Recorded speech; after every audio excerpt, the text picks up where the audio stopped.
এখন আমি চুলায় বসিয়ে দেবো। এতটুকু দিন লবণ। এই যে আমি আদা পট চাউল পায়েসের মধ্যে এই দেখা যায় কত দুধের সর আছে না। এই যে দাও দাও দাও কিশমিশ দিয়ে দাও দাও সব।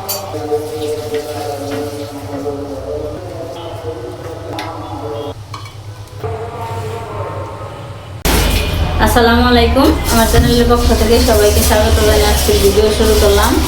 বন্ধুরা, আজকে আমি পায়েস রান্না করবো। এখানে দেখো 4.5 কেজি দুধ নিচ্ছি। এই দুধগুলো এখন আমি পাতিলে দিয়ে দিব।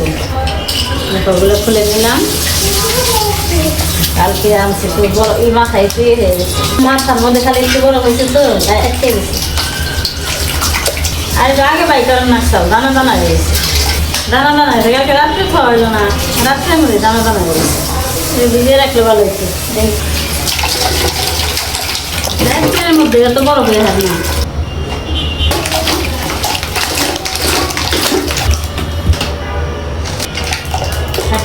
দুধ দিয়ে পায়েস। আগে আমি দুধটা বসিয়ে দিই। ঠিক আছে, এখানে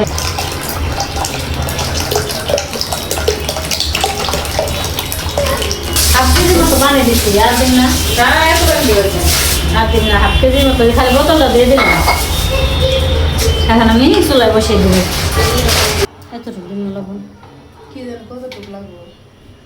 পরিমাণ মতন লবণ দিয়ে দিলাম। আর দুধ বলক এসে গেছে। এখন আমি লাল চিনিগুলো দিয়ে দিলাম। সবটুক লাগ। এই যে আমি আদা পট চাউল পায়েসের মধ্যে দিয়ে দিব। এই যে একটু এলাচি আর একটু দারচিনি দিয়ে দিলাম। আর এই যে আদা পোয়া চাউল ধুয়ে দিয়ে দিলাম। এখন রান্না শেষ হোক, তারপরে দেখাবো। এই দেখা যায় কত দুধের সর আছে না। এই যে এখন কিশমিশ দিয়ে দাও, হয়ে গেছে। দাও দাও দাও কিশমিশ দিয়ে দাও দাও সব দাও। এখন পায়েসটা হয়ে গেছে, এখন নামিয়ে নেব।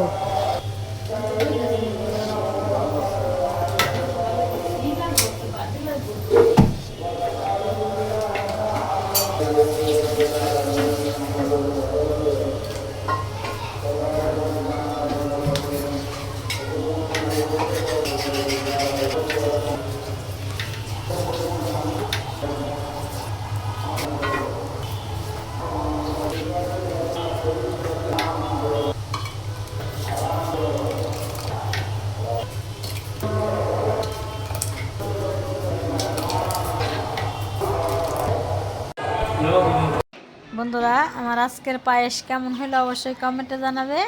তাহলে আজকের ভিডিও এখানে রেখে দিলাম। আল্লাহ হাফেজ, আসসালামু আলাইকুম।